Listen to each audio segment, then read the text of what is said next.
안녕하세요. 저는 지금 한 아이의 엄마로 평범한 인생을 살아가고 있는 40대 초반의 여자입니다. 평소 유튜브에 올라오는 사연 채널의 얘기들을 재밌게 듣고 있다가 우연히 30대 때의 일이 생각이 나서 이걸 한번 보내봐야겠다 싶더라고요. 지금은 행복한 가정을 꾸렸고 그렇기 때문에 옛날 일도 웃으면서 사연으로 보낼 수 있을 정도가 됐지만 그때 당시엔 참 결혼이라는 게 뭘까? 결혼이라는 게 단순히 사랑만 가지고선 되는 게 아니구나 싶어서 씁쓸하고 괴롭기도 했었습니다. 집신도 다 제 짝이 있다고 하잖아요. 평범하게 회사 생활하고 있는 남편과 행복한 결혼 생활을 시작하기 전 사실 전 한 번에 파혼 전적이 있어요. 그냥 파혼도 아니고 청첩장까지 다 찍어놓고 결혼식장까지 다 알아봐놓고 결혼식이 엎어졌던 거니까 그야말로 온 집안이 뒤집어질 만한 쇼킹한 사건이었죠. 그런데 지금 와서 생각해보니 그런 과정들이 다 제 짝을 찾기 위한 남들보다 조금 고되고 힘들었던 하나의 과정이다 싶더라고요. 시작이 너무 길었나요? 그럼 제 얘기 시작해볼게요. 신정아, 날씨 좀 봐봐. 이번 주 내내 눈 온다니? 날씨가 이렇게 추우면 우정이 많이 추울 텐데. 아유, 불쌍한 내 새끼. 아직도 엄마가 많이 원망스러운가 보다. 해마다 우정이 간 날이면 이렇게 눈이 쏟아지는 거 보니까 내 새끼 추울 텐데. 엄마 그런 소리 하지 마. 우정이가 왜 엄마를 원망해? 엄마가 무슨 잘못을 했다고. 우정이 따뜻한 곳에서 누구보다 행복하게 잘 지내고 있을 거야. 엄마가 이렇게 우정이 길 돌아올 때마다 속상해하는 거 보면 오히려 더 마음 불편해할 거야. 그러니까 그런 소리 하지 마. 남들은 무슨 선물을 받을까, 누구랑 행복한 시간을 보낼까, 설레고 두근대는 마음으로 기다리는 크리스마스 이브 날이 저희 가족에겐 매년 돌아오는 사형 선고 같은 시간이었어요. 그날은 하나밖에 없던 제 여동생의 기일이었거든요. 여동생이 벌써 세상을 떠난 지도 20년이 훌쩍 넘었지만 자식을 잃은 부모 마음은 1년이 지나도 2년이 지나도 한결같이 아프기만 할 뿐이었습니다. 겨울이 다가오고 소복하게 눈이 내리기 시작하면 엄마 먼저 하늘로 간 여동생이 꼭 가족들을 원망해서 날씨가 늘 이 모양인 것 같다면서 하루 종일 창문을 보면서 한탄을 하곤 했어요. 그리고 그 모습을 보면서 가장 가슴이 무거웠던 건 아빠도 아니고 엄마도 아닌 바로 저였죠. 동생의 죽음에 있어서 가장 오래되고 무거운 죄책감을 가지고 있었던 건 저였거든요.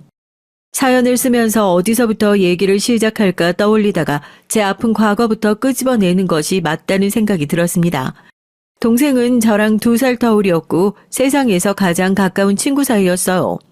보통 연년생인 자매들은 서로 싸우기 바빴다는데 저랑 동생은 하루 종일 집에서 붙어 있고 주말이면 좋아하는 가수의 콘서트를 보러 다니거나 새로 개봉한 영화를 보러 다닌다고 둘이서 꼭 팔짱을 끼고 집 밖으로 나돌아다니게 바빴죠. 세상 누구와도 비교할 수 없는 가장 친한 단짝이었습니다. 언니, 나 언니랑 같은 대학 합격했어. 이제 언니랑 같은 대학 다닐 수 있겠다. 나 대학교 들어가면 언니랑 학교 생활 잘 적응할 수 있게 도와줘야 돼. 알았지? 대학생 되고 언니랑 같이 술 한잔 마셔보는 게 소원이었는데. 아, 나 진짜 합격 못할까 봐 마음 졸였잖아. 넌 네 언니가 그렇게 좋니? 하루 종일 언니랑 붙어 다니면서 참. 동생은 저를 따라 서울에 있는 대학에 써서 합격을 한 상황이었고 동생의 합격 소식에 온 가족이 기뻐했어요. 고3 수험 시절을 워낙에 힘들게 보냈던 동생을 곁에서 봐왔던 전 동생에게 대학 합격 선물로 무언가를 주고 싶었고 그 당시 아르바이트를 하면서 모았던 돈으로 동생과 제가 평소에 좋아했던 가수의 크리스마스 공연 티켓을 예매해서 깜짝 선물로 동생에게 선물을 해줬어요. 어린아이처럼 기뻐하던 동생의 얼굴이 정말 엊그제일처럼 생각이 납니다. 그렇게 약속한 날이 됐지만 전 아르바이트가 빨리 끝나지 않아 제 시간에 터미널에 동생을 데리러 나가지 못했어요. 사장님도 사정을 알아서 빠르게 일을 끝내주시겠다 약속을 하셨지만 워낙 대목이다 보니 계속해서 밀려오는 손님 때문에 가게를 비우고 나가기도 눈치가 보이는 상황이었고요. 서울 지리가 익숙하지 않은 동생이 길을 헤매기라도 할까봐 발만 동동 구르고 있었죠. 잠깐 양해를 구하고 동생에게 얼른 전화를 했습니다. 우정아, 도착했지? 언니 일이 좀 늦게 끝날 것 같아서 버스 타고 먼저 가 있을래? 지난번에 언니랑 같이 와봐서 어디서 버스 정류장 어디인지 알고 있지? 어디 다른 데 가지 말고 바로 정류장으로 가서 버스 타가지고 들어가지 말고 그 앞에서 서 있어. 언니가 끝나고 금방 데리러 갈게. 언니, 나도 이제 며칠 있으면 20살이거든? 아직도 내가 애인 줄 알아. 걱정하지 마. 안 그래도 언니 아르바이트 늦게 끝나는 것 같아서 걱정하지 말라고 얘기하려고 전화한 거야. 그럼 네가 애지 어른이야? 하여튼 다른 데 세지 말고 바로 버스 타야 된다. 버스 타고 나면 부모님한테도 문자하고 언니 금방 갈게. 몇 번이나 신신당부를 하고 전화를 끊었어요. 가게 안으로 쉴 새 없이 밀려드는 손님 때문에 정신이 없어서 동생에 대한 걱정은 곧 잊혀져 갔습니다. 동생 말대로 동생이 한두 살 먹은 어린아이도 아니고 동생을 데리고 서울에 여러 번 와본 적이 있어서 그래도 기본적으로 버스를 타는 곳이나 내리는 곳 정도는 잘 알고 있을 거라 생각했으니까요. 아유, 빨리 끝내주려고 했는데 확실히 크리스마스는 크리스마스인가 보다. 여기 봐도 동생 이번에 대학 합격해서 놀러 온 거라면서 이건 아르바이트비 아니고 그냥 내가 더 챙겨주는 거야. 용돈이다 생각하고 받아.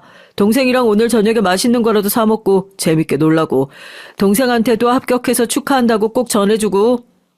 오늘 둘이서 재밌게 놀아. 아유, 우리 딸들도 이렇게 사이좋게 지내면 얼마나 좋을까. 얼른 가봐. 이런 거 안 챙겨주셔도 되는데 감사히 잘 받을게요, 사장님. 먼저 가볼게요. 사장님께선 늦게 끝내주신 게 미안하셨는지 저한테 동생이랑 맛있는 거라도 사 먹으라면서 용돈을 조금 챙겨주셨고 전 공연이 끝나고 나면 동생이 좋아하는 케이크라도 사서 둘이서 파티라도 해야겠다 기쁜 생각을 하며 택시 승강장으로 향했어요. 사람도 많고 차도 밀려서 평소라면 엄두도 내지 않았을 택시였겠지만 혼자서 절 기다리고 있을 동생에게 한시라도 빨리 가야겠다 하는 마음에서였죠. 사람들을 뚫고 간신히 택시를 잡아 타고 나서 동생에게 전화를 거는데 신호음이 3번이 울리기도 전에 냉큼 전화를 받아야 할 동생이 전화를 받지 않는 겁니다. 그때부터 마음이 불안해지더라고요. 얘가 정신없어서 버스에 핸드폰이라도 두고 내렸나. 전화를 끊었다가 다시 걸었다가 받지 않는 전화를 몇 번이나 다시 걸면서 기사님에게 조금 더 속도를 내주실 수 있냐 부탁하고 있는데 그때 전화가 울렸습니다. 동생이 아니라 엄마였어요. 신정아, 어쩌면 좋니? 우정이가 지금 병원에. 창밖엔 눈이 펑펑 내리고 사람들은 다 즐겁게 웃고 떠들고 있는데 전화기 너머로 엄마의 울부짖는 목소리가 들리고 제 심장은 정말 내려앉는 것 같았습니다. 택시 아저씨에게 다급하게 차를 돌려 병원으로 가달라고 했죠. 동생이 타고 있던 버스가 사고가 나서 병원으로 실려갔다는 소식이었어요. 설마 그렇게 큰 차가 사고가 났어도 동생은 무사하겠지. 손이 덜덜 떨리고 눈물만 하염없이 흘렀습니다.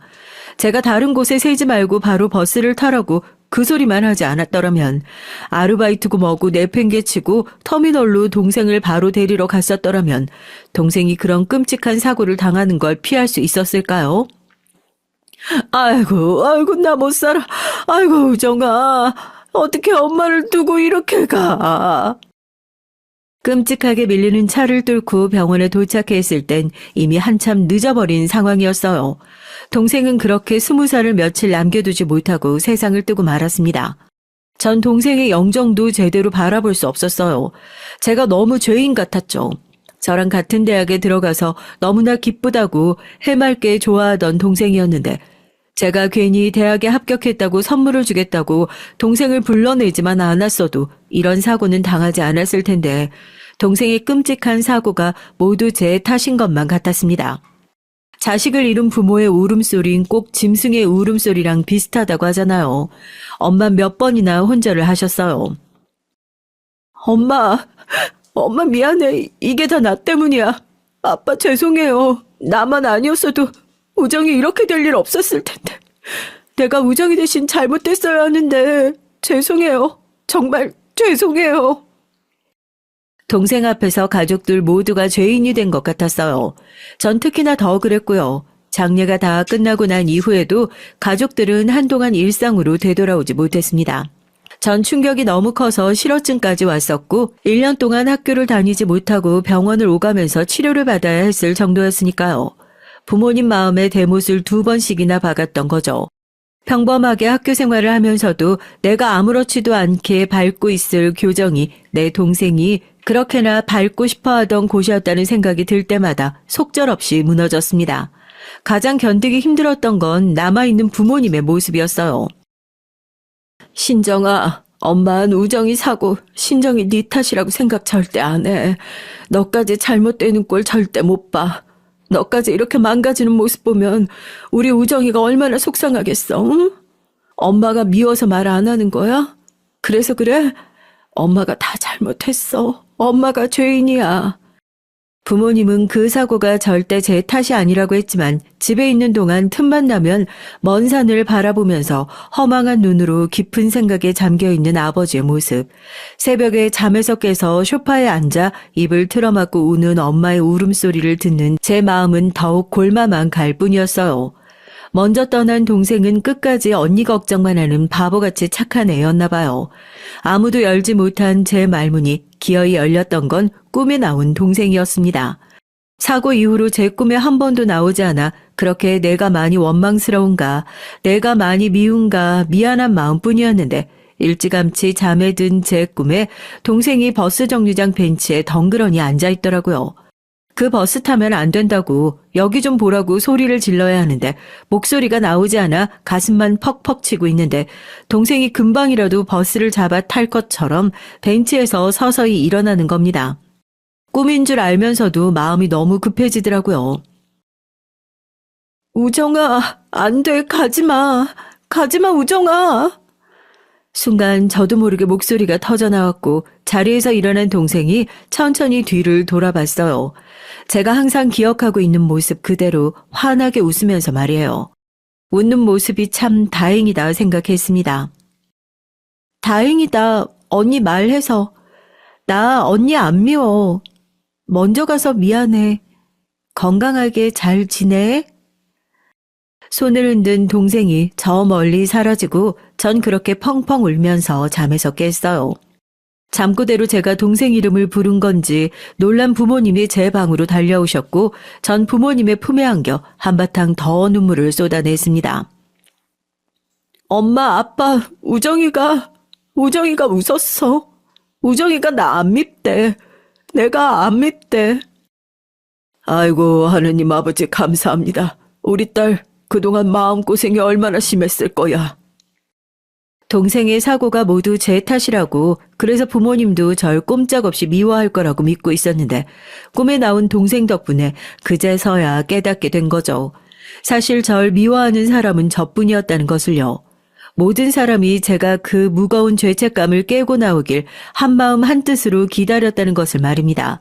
그래도 기댈 곳은 가족밖에 없구나 싶어서 부모님 품 안에서 그렇게 오열을 하고 저도 가족들 그날을 기점으로 조금씩 다시 일상으로 돌아올 수 있게 됐어요. 모든 것이 다 동생 덕분이었죠. 정말 괜찮겠어? 네가 많이 힘들면 1년 정도 더 쉬었다가 학교 돌아가도 괜찮아. 여기서 푹 쉬고 대학이 뭐 중요하니? 너 하고 싶은 거 천천히 찾아봐도 괜찮고. 아니야, 엄마. 나 진짜 괜찮아. 내가 우정이 못 가지. 더 열심히 살아야지. 신정아, 엄마도 아빠도 너한테 우정이 못 가지 살기 바라는 사람 아무도 없어. 너도 우리한테 똑같은 딸일 뿐이야. 그러니까 너무 마음에 부담 안고 살 필요 없다. 그냥 편하게 살아. 부모님께서 너무 일찍 학교로 돌아가는 것이 아니냐며 제 복학을 만류하셨지만 장녀로서의 책임감 때문이었을까요? 솔직하게 말씀드리면 먼저 떠난 동생의 몫까지 열심히 살아야 한다는 부담감이 있었던 것 같아요. 부모님께선 그럴 필요가 없다고 몇 번이나 말씀하셨지만 그날 이후로 저한텐 가족에게도 말하지 못할 남모를 비밀 같은 게 생긴 것 같았어요. 내 실수로 동생을 잃어버린 만큼 난 부모님에게 2배는 더 잘하는 딸이 되어야 한다. 동생 몫까지 더 잘하는 딸이 되어야 한다 하는 그런 책임감이요. 그때부터 제 성격도 조금은 달라지기 시작했죠. 동생이 있었을 때까지만 하더라도 장녀치곤 애교도 굉장히 많고 가족들에게 기대도 많이 기대고 그냥 평범했어요. 친구들이랑 노는 것도 좋아했고 아르바이트를 하는 이유도 친구들이랑 동생이랑 더 많이 더 재밌게 놀기 위해서 그랬던 거였고요. 실컷 놀다가 돈이 떨어지면 여유롭던 부모님에게 손을 벌리는 것이 당연스러운 딸이었죠. 누가 시킨 것도 아닌데 그렇게 살면 안 될 것 같다는 생각이 들더라고요. 달라진 건 그뿐만이 아니었습니다. 부모님의 허락을 받아 잘 다니던 대학을 관두고 간호대학에 재입학을 하게 됐어요. 간호사가 되어야겠다는 생각에서였죠. 의대까지 갈 성적은 안 됐지만 내가 만약 동생이 실려갔던 그 병원에 있었더라면 다른 결과가 있지도 않았을까 하는 어쩌면 허황된 꿈 때문이었어요. 이미 늦었지만 또 다른 누군가를 살릴 수 있다는 희망 때문에요. 부모님도 그런 저의 속내를 은근히 알고 계셨고 힘든 길이란 걸 알고도 계셨지만 하나밖에 남지 않은 딸의 꿈을 쉽사리 꺾지는 못하셨습니다. 야, 너 제 얘기 들었어? 이번 학기에도 쟤 장학금 받는 데잖아. 보니까 학교 끝나고 저녁까지 아르바이트 하러 다니는 것 같던데 공부할 시간 있나? 딱 봐도 모르겠냐? 집이 못 살아서 받는 거겠지. 사는 애면 저렇게 아등바등 살겠어? 근데 난 좀 그렇더라. 애들이랑 잘 어울리지도 못하고 애가 좀 음침한 것 같고 난 좀 별로야. 몸이라도 힘들게 해야 마음이 덜 힘들 것 같아서 남들보다 배로 더 열심히 살았을 뿐이었는데 절 바라보는 주변의 시선은 그렇게 달갑지만은 않았어요. 저에 대해서 수군거리는 소리도 다 들었고 속도 상했지만 어쩌다 부모님이랑 통화를 할 땐 힘든 내색은 전혀 하지 않고 항상 웃었습니다. 조금이라도 부모님에게 마음의 짐을 지워드리지 않아야겠다는 결심 하나로 버틴 대학 생활은 곧 유명한 대학병원 합격이라는 뜻깊은 결과로 돌아오게 됐어요. 정말 잘했네. 잘했어. 우정이도 언니 합격한 거 보면 참 좋아했을 텐데. 당신은 왜 합격 소식에 또 우정이 얘기를 꺼내고 그래? 그냥 축하해준다 한마디 하면 될 것을. 신정아, 엄마에게 괜히 신경 쓰지 마라. 우정이 기울 돌아와서 요즘 괜히 그러는 거야. 네가 그동안 이 병원 들어가고 싶어서 얼마나 고생을 했어. 장하다 우리 딸. 아니에요. 엄마가 뭐 틀린 소리 하신 것도 아닌데요. 안 그래도 이번 주에 시간 나면 저 혼자 낙골당 한번 다녀오려고 했어요. 그리고 합격이 뭐 별건가요? 간호학과 졸업하면 자격증도 거의 다 나오는 거고 자격증 있으면 병원 들어가는 건 어려운 일도 아니에요. 신정아, 엄만 그런 뜻으로 얘기한 게 아니라 미안하다. 내가 또 괜한 소리를 꺼내서. 좋은 성적을 받았던 것도 장학금을 한 번도 놓치지 않았던 것도 저 스스로 만족스럽기보단 부모님을 위한 결과가 아니었을까 싶어요. 뭐라도 잘하면 부모님 웃는 얼굴 한 번을 더 볼 수 있을 것 같아서요. 그런데 대학병원 합격 소식을 듣고 가장 먼저 집으로 찾아갔던 그날도 친정엄만 동생 얘기를 꺼내며 눈물을 보이셨습니다. 그게 꼭 잘못된 일은 아닌데도 전 평생 동생의 굴레에서 벗어나지 못할 것 같다는 생각이 들어서 한편으론 마음이 무겁더라고요. 기쁜 일이 있어도 마냥 기뻐하지 못하고 서로 눈치를 보는 가족들이 전부 제 잘못인 것 같아서 더욱 가족들 앞에서 제 속을 내비추기 어려웠죠. 어두워지는 제 얼굴을 보면서 부모님도 아차 싶었는지 말을 아끼셨습니다. 누구 하나 잘못한 것도 아닌데 직장 생활을 시작하고 바빠지기 시작하면서 안 그래도 어색했던 부모님과의 관계는 조금씩 더 소원해져 갔어요. 대학병원 간호사 일이라는 게 의뢰 그렇듯이 저 역시도 엄청나게 바쁘고 힘든 나날들을 보냈죠. 아무래도 아픈 사람들을 상대하는 직업이다 보니 예민해져 있고 뉴스에 자주 나오는 직장 내 괴롭힘도 꽤 많았고요. 동기들을 보면 복도에서 눈물을 펑펑 쏟으면서도 부모님에게 전화해서 오늘은 이랬네 저랬네 하면서 귀여운 고자질을 하는데 전 그것조차도 괜히 눈치가 보이더라고요. 내가 선택한 일인데 부모님한테 괜한 하소연을 하는 것 같아서요. 밥 먹을 시간도 없어서 병원 계단에서 혼자 눈물을 삼키면서 삼각김밥으로 꾸역꾸역 끼니를 때우고 있을 때 마주친 것이 당시 예비 신랑이었습니다. 그날도 선배 간호사에게 별것도 아닌 이유로 눈물 콧물 쏙 빠질 정도로 혼나고 얼굴이 엉망이 돼서 계단에서 꾸역꾸역 급하게 밥을 먹고 있는데 당시 같은 병원 전공의였던 예비 신랑도 잠시 쉬러 비상계단으로 왔다가 절 딱 보게 된 거죠. 울다가 사람 마주쳤으니까 얼마나 민망해요. 저도 황급히 얼굴을 가리고 꾸벅 인사를 하고 제가 민망할까 싶었는지 목례만 꾸벅하고 지나갔는데 몇 분 후에 헉헉거리면서 계단을 뛰어 올라온 예비신랑이 제 어깨를 툭툭 치면서 우유 하나를 건네며 말을 걸더라고요. 수간호사님이죠? 성격이 보통 고약하신 게 아니더라고요. 그러니까 아직까지 결혼을 못 하셨겠지. 그분 때문에 여기 비상계단에서 온 사람이 한두 명이 아니라니까요. 여기는 사람들 많이 왔다 갔다 하니까 쉬고 싶으면 한층 더 올라와서 쉬세요. 한참 힘들어서 이 일을 정말 관둬야 하나 고민이 많았던 시기였는데 그 말 한마디가 어찌나 고맙던지요. 가족도 이해해주지 못하는 내 마음을 정말 다 알아주는 것만 같아 고마워서 우유팩을 붙들고 소리도 못 내고 눈물을 펑펑 쏟았고 옆에 앉아서 한참을 달래줬습니다. 그때 인연이 되어서 병원에서 오며 가며 눈인사를 하는 사이가 됐고 나이도 비슷하고 어쩌다가 쉬는 날이 겹치면 병원 밖에서 같이 밥도 먹고 영화도 보고 하면서 자연스럽게 연인 관계가 됐어요.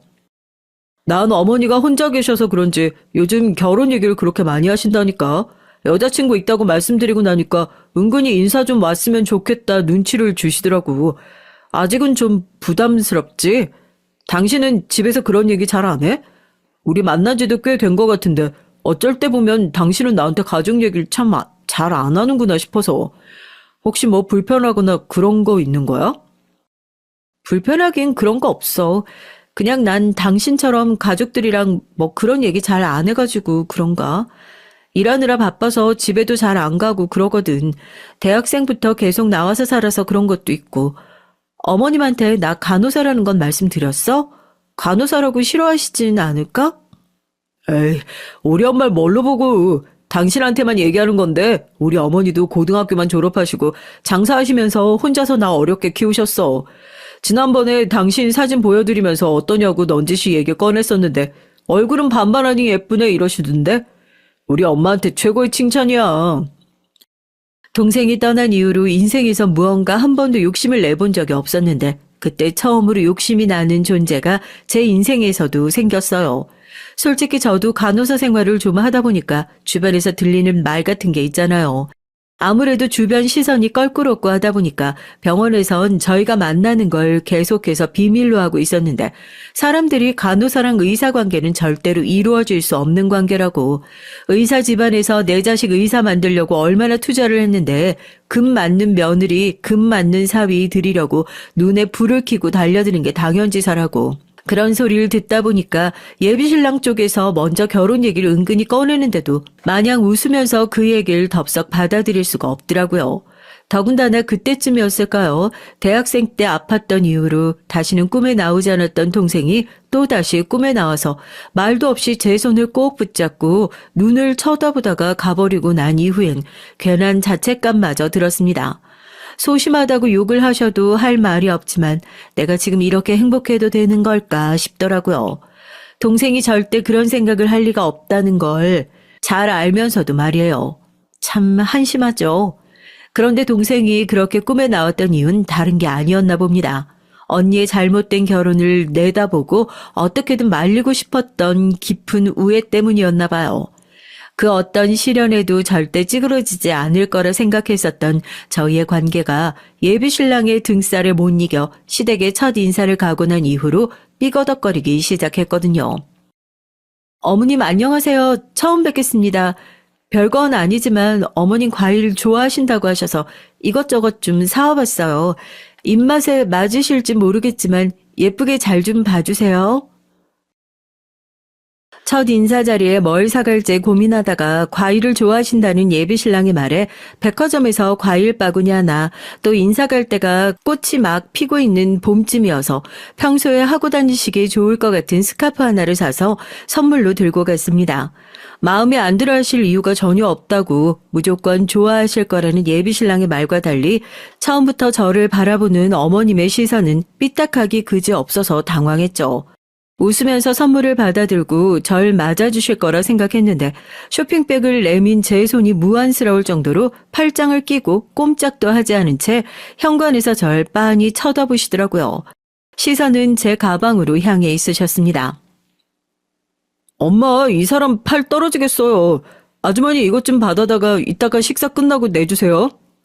결국 꼼짝도 하지 않으시는 예비 시어머니 대신 예비 신랑이 선물을 받아들어 집에서 일하시는 도우미 아주머니에게 건넸고 그 선물을 받아드신 도우미 아주머니의 표정이 제 기분 탓이었을진 모르겠지만 또 시작이네라고 얼굴에 대문짝만하게 써있는 것 같았죠. 이런 모습을 하루 이틀 본 것 같지가 않았어요.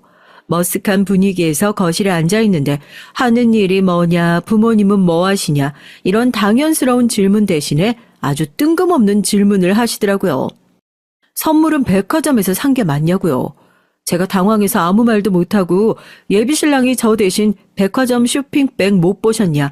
이 사람이 바쁜데 일부러 백화점까지 가서 엄마랑 잘 어울리는 것 같은 걸로 고른 거다 말하니까 누가 너한테 물었냐 하면서 말을 탁 끊으시더라고요. 우리 준호 만나보니까 알겠지만 우리 집 그렇게 못 사는 집안 아니에요. 나 얘한테 부족함 없이 다 해주면서 키웠고요. 제일 좋은 것들만 해주면서 그렇게 키웠어요. 주변에 여유 있는 사람들이 있어야 앞길 잘 트일 것 같아서 그런 사람들만 곁에 두고 살았고요. 그래서 하는 소리예요. 이 나이쯤 되면 하고 다니는 차림새만 봐도 어떤 집안 사람이구나 대강은 딱 보이거든.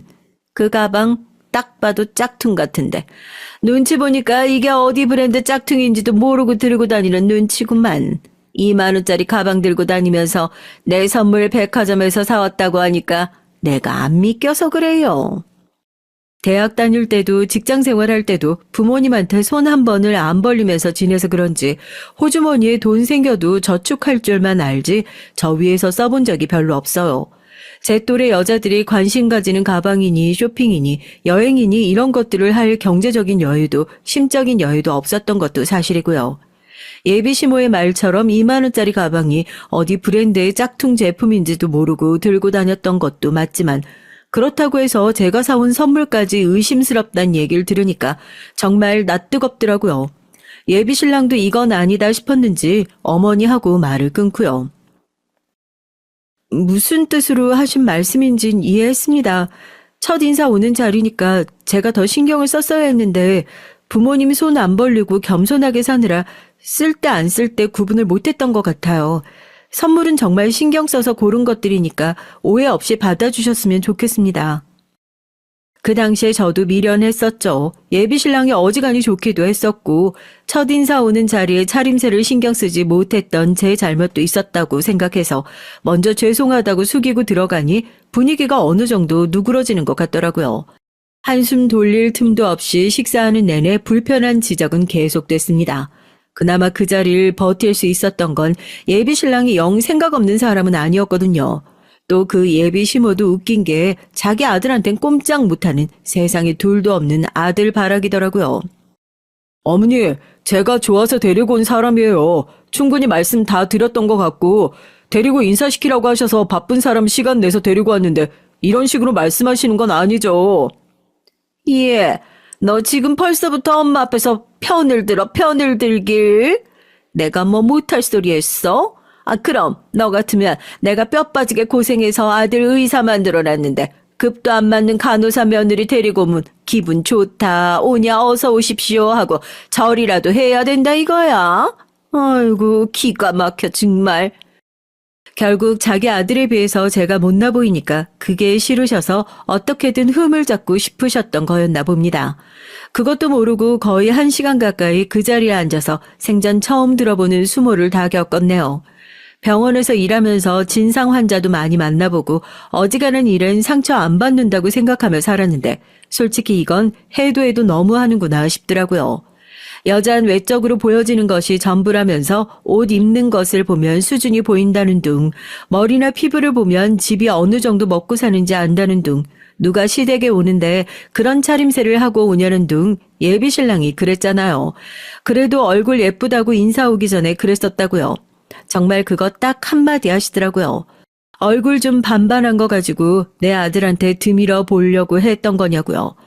그게 무슨 칭찬이에요. 욕도 그런 욕이 없죠. 더 앉아있다간 눈물이 쏟아질 것 같아 제가 먼저 자리를 박차고 나왔습니다. 처음 인사 온 자리에서 먼저 자리를 박차고 나간다고 그렇게 나가는 제 등 뒤에다 대고 경우 없는 애라고 욕을 어찌나 하시던지요. 제가 먼저 예비 신랑에게 이 결혼 못하겠다. 아무리 그래도 나 살면서 이런 대접 받아보는 건 처음이다 하고 거절 의사를 단호하게 밝혔고 예비 신랑은 그런 절 몇 번이나 붙잡았어요. 신정아, 우리 어머니 말만 저렇게 하시지 정작 결혼하고 나면 다 누그러지시고 오래 가지도 않을 거야. 네가 한 번만 숙이고 들어가면 안 될까? 여기서 헤어지는 건 말이 안 되잖아. 우리가 그동안 만나온 시간이 있는데 지금은 이러셔도 우리가 정말 행복하게 잘 사는 모습 보여드리면 어머니도 마음 다시 고쳐 먹으실 거야. 제발 한 번만 나 믿어줘. 내가 잘할게, 응?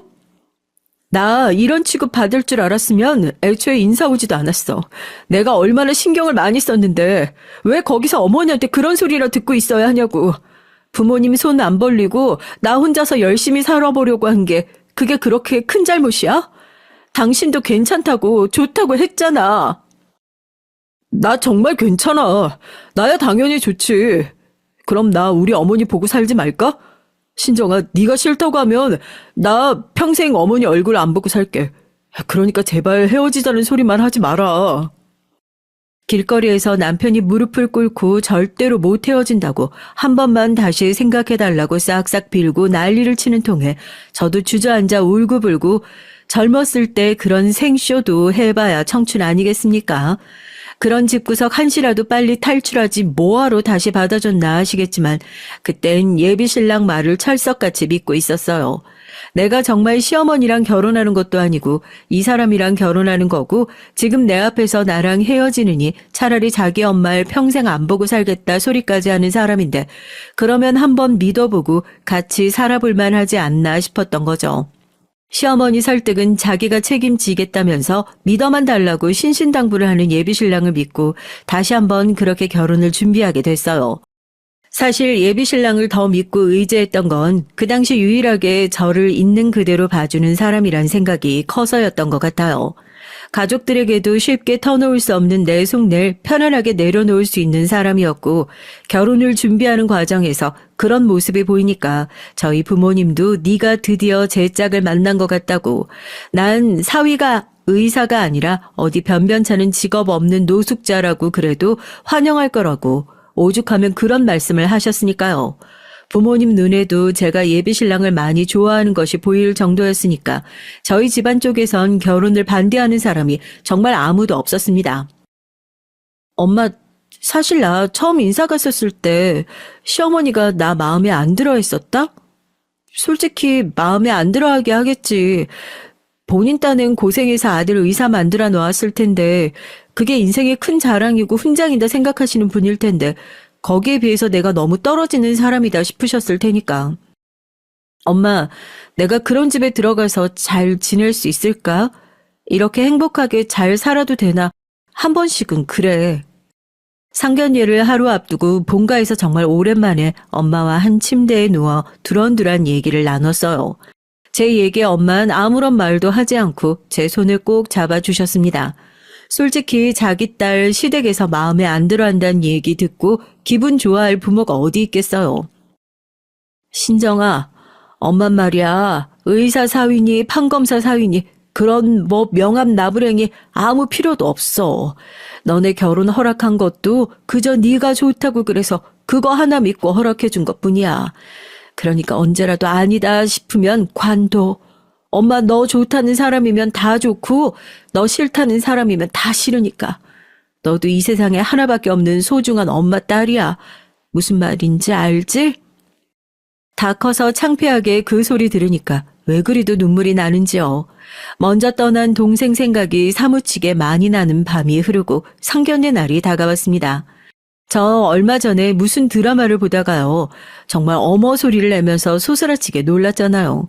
하필이면 드라마에서 상견례 장면이 딱 나오는데 오히려 상견례장에서 먼 곳에 사는 친정집은 혹시라도 늦을까 싶어 일찌감치 서둘러 나왔었는데 정작 시댁은 약속 시간이 다 되어도 민기적 나레이션으로 딸 가진 죄인 소리가 나오는데 정말 제 상견례가 딱 그 짝이었습니다. 시간이 다 돼도 콧배기도 비추지 않는 예비 시몰 보면서 제 속이 얼마나 타던지요. 부모님께선 그렇게 동동거리지 않아도 된다고 무슨 사정이 있으시겠지 하면서 오히려 절 달래주셨지만 시작부터 앞으로 결혼 생활에서 제가 어떤 취급을 당할지 미리 보여주는 것만 같아 저 혼자 얼마나 애 같았는지 모르겠습니다. 아유, 오셨어요. 오시는데 많이 힘드셨죠? 차가 많이 밀렸나 봅니다. 저희도 초행길이라서 서둘렀으니 망정이지. 안 그랬으면 제 시간 맞춰서 오기 힘들었을 것 같아요. 죄송해요. 장모님, 장인어른 많이 기다리셨죠? 그러니까 내가 좀 서두르자고. 서두르긴 뭘 서둘러. 급한 사람이 일찍 와서 기다리는 거지. 예, 처음 뵙겠습니다. 시작부터 불편한 티를 팍팍 내면서 들어온 시어머니는 저희 부모님이 내민 손을 거들떠보지도 않고 저한테 옷 좀 걸어라 하고 코트 휙 벗어서 던져주고 자리에 앉아버리더라고요. 다른 게 아니라 부모님 보기 창피스러워서 빨리 그 자리를 피하고 싶다는 생각뿐이었습니다. 부모님 앞에서 저도 사랑받는 며느리 모습 보여주고 싶은 마음뿐이었는데 난 왜 이 모양 이 꼴일까 싶기도 했고요. 시어머니가 절 별로 마음에 들어하지 않는다는 걸 미리 알고 계셨던 친정 엄마만 다 이해한다, 다 괜찮다고 말해주는 것처럼 테이블 밑으로 제 손을 꼭 붙잡아 토닥여 주실 뿐이었습니다. 전 그게 더 비참하고 창피했지만 말이에요. 부모님 얼굴에 먹칠을 해도 이렇게 먹칠을 할 수가 없구나 싶고요. 솔직히 상견예장까지 제가 나오게 될 거라고는 생각도 못했어요. 딸 가진 부모가 죄인이라고 그러는데 아니요. 저 솔직히 다음 생에는 아들이 아니라 딸 낳아봤으면 좋겠습니다. 아유, 그럼요. 아들이랑 다르게 또 딸은 다른 느낌이 있어요. 얘가 좀 털털해 보이고 그래도 어찌나 사근사근하고 어른들한테 잘하고 하는지 병원에서 친절하다고 그렇게 칭찬 많이 듣고 다닌다고 하더라고요. 딸 같은 며느리다 생각하시고 대해주시면은 어머 눈치 없는 걸 누구 닮았나 했더니 엄마를 아주 쏙 빼닮았구나. 칭찬이 아닌데 죄다 칭찬으로 걸러 듣고 싶기라도 하신가 봐요. 그냥 저도 편하게 딸 낳아서 별 노력도 없이 대강 크면 크는 대로 놔뒀다가 의사사위 얻어가지고 시집 보내면 참 편하겠다 그런 생각이 들어서요. 엄마, 제발 그만 좀. 여기까지 나왔는데 지금 무슨 소리 하시는 거예요? 죄송해요. 두 분 제가 대신 사과드릴게요. 저희 어머니가 너무 자리 생각 못하시고 무리한 말씀하신 것 같아요. 야, 내가 뭘 잘못했다고 이 사람들 앞에서 네 엄마를 그렇게 망신을 주길? 예, 상견예장까지 나왔으니까 제가 한번 제대로 말씀을 드릴게요. 그래서 친정에서는 뭐 해주실 수 있는데요? 의사사위 보면서 병원이라도 한 채 해주시게요? 딸이라고 하나 있으면서 이렇게 궁핍하게 키우는 환경 보니까 사위 얻었다고 뭐 대단한 거라도 해주실 것 같지도 않은데 뭘 그렇게 잘나신 분들처럼 꼿꼿하게 고개 세우고 앉아서 유세 떨고 계시냐 이 말입니다. 저 살면서 한 번도 누구한테 성질 부려본 적이 없어요. 엄마가 오죽하면 어렸을 때 저 키우면서 전 크게 울어본 적도 없고 소리를 질러본 적도 없다고 정말로 딸 가진 부모가 죄인인 것도 아닌데 꼭 죄인처럼 고개를 숙이고 그냥 참자 하고 있는 친정엄마의 모습을 보니 정말 화가 머리 꼭대기까지 나더라고요. 그리고 그런 저의 꼭지를 확 돌아버리게 하는 시어머니 한마디. 못 사는 주제에 감히 의사들을 노려요? 어디 상견이 아니었으면 여기 청담동에서 밥이나 제대로 먹어봤겠냐고. 나 원참 이런 수준 떨어지는 집안이랑 결혼은 무슨 결혼? 화를 참는 듯이 눈을 질끈 감는 엄마의 표정을 보고 저 그대로 식탁 위에 있는 물컵 들어서 예비시모 머리 위로 화끈하게 부어버렸습니다. 자리에 있는 사람들이 다 경악을 했죠. 상견례 자리에서 예비 시어머니 머리에 물 끼얹은 것도 대박인데 그 물을 끼얹은 사람이 저희 엄마도 아니고 저희 아빠도 아니고 살면서 누구한테 화 한 번 낸 적 없이 순하게 살기만 했었던 바로 저였으니까요. 뭐? 못 사는 주제? 당신처럼 졸부인 거 티내고 싶어서 겉에다가 명품 둘둘 안 감았을 뿐이지 우리 집도 먹고 살 만큼은 충분히 벌어. 뭐? 청담동에서 밥이나 제대로 먹어본 적 있어? 저기 보이는 저 건물이 우리 아버지가 내 명의로 물려주신 빌딩이다. 뭐? 뭐라? 아니 어떻게 아니 무슨 건물주가 2만 원짜리 가방을 메고 다녀? 건물주라고 당신처럼 사치스럽게 돈이나 펑펑 쓰고 다니는 사람들만 있는 줄 알아? 조용히 있으면 당신 아들 병원이라도 하나 내가 차려줬지. 아니, 하다못해 우리 부모님이 하나 차려주셨겠지. 우리 부모님한테 하나밖에 없는 귀한 딸 결혼식인데 뭔들 못해주실까. 하나밖에 없는 사위인데 뭔들 못해주셨겠어. 부모를 보면 자식을 안다고? 인성 글러먹은 당신이 키운 아들 줘도 안 가져. 물을 잔뜩 뒤집어 쓴 예비 시어머니는 아무런 말도 하지 못하고 벙쪄 있고 그제서야 저희 부모님도 명함을 내밀면서 제대로 본인 소개를 하셨어요. 자기 소개라기보단 무식한 예비 시모를 제대로 깔아뭉개주려는 마지막 어퍼컷이라고 하는 게 더 맞겠지만 말이에요. 예비 신랑은 그 상황을 말리기 바빠서 어쩔 줄 몰라 했지만 이미 기분이 상할 대로 상한 가족들은 짐을 챙겨 자리에서 일어나기 시작했습니다. 그제서야 다급하게 예비 시모가 저희 가족들을 막아서고 정말 몰랐다면서 무례를 저지른 걸 한 번만 용서해달라고 싹싹 빌기 시작했지만 저희 아빠는 그런 예비 시모를 정말 벌레 보는 눈으로 쳐다보셨어요. 눈에 넣어도 안 아픈 자식 끼고 사시는 분이시니 가장 잘 아실 거 아닙니까? 그쪽이었으면 이런 집에 하나밖에 없는 내 자식 결혼시키고 싶겠어요? 자네도 결혼을 하고 싶었으면 이런 모자란 부모 간수부터 똑바로 했어야지. 그 병원장이랑 나랑 호영호재하고 지내는 사이야. 지금 당장이라도 전화해서 모가지를 잘라버리고 싶은 걸 꾹 참고 있으니까 앞으로 자넨 내 눈앞에 뛸 생각 절대로 하지 말게. 한 번도 제 앞에서 친구 자랑, 권력 자랑을 안 하셨던 아빠였는데 예비 신랑과 예비 시모에게 한바탕 호통을 치고 그렇게 저희는 상견례장을 떠났어요. 나오자마자 부모님에게 어찌나 죄송하던지 저도 눈물을 펑펑 쏟으면서 고작 저런 집에 시집가겠다고 자리 만들어서 두 분께 못 보일 꼴 보여드렸다고 사과를 드렸죠. 그래도 자식과 부모가 아니잖아요. 두 분은 누구보다 너그럽게 절 보듬어 주셨습니다. 신정아, 사람이 살면서 실수 한 번씩은 다 할 수 있는 거야. 아무래도 아빠 꿈자리에도 며칠 전부터 계속 우정이가 나오더니만 다 언니 결혼 좀 말려달라고 사정하고 싶어서 그랬던 모양이다.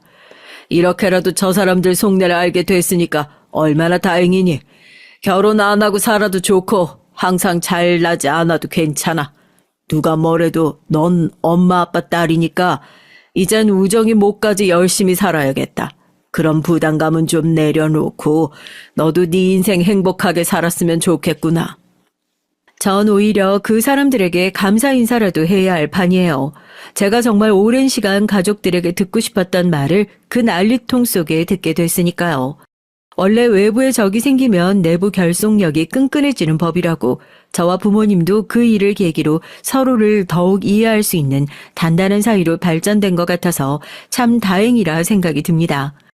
이후에 예비신랑과 예비시모는 어떻게 됐냐고요? 참 안타깝긴 하지만 예비신랑은 저희 집까지 찾아와서 이틀 동안 무릎을 꿇고 꼼짝 않고 빌더라고요.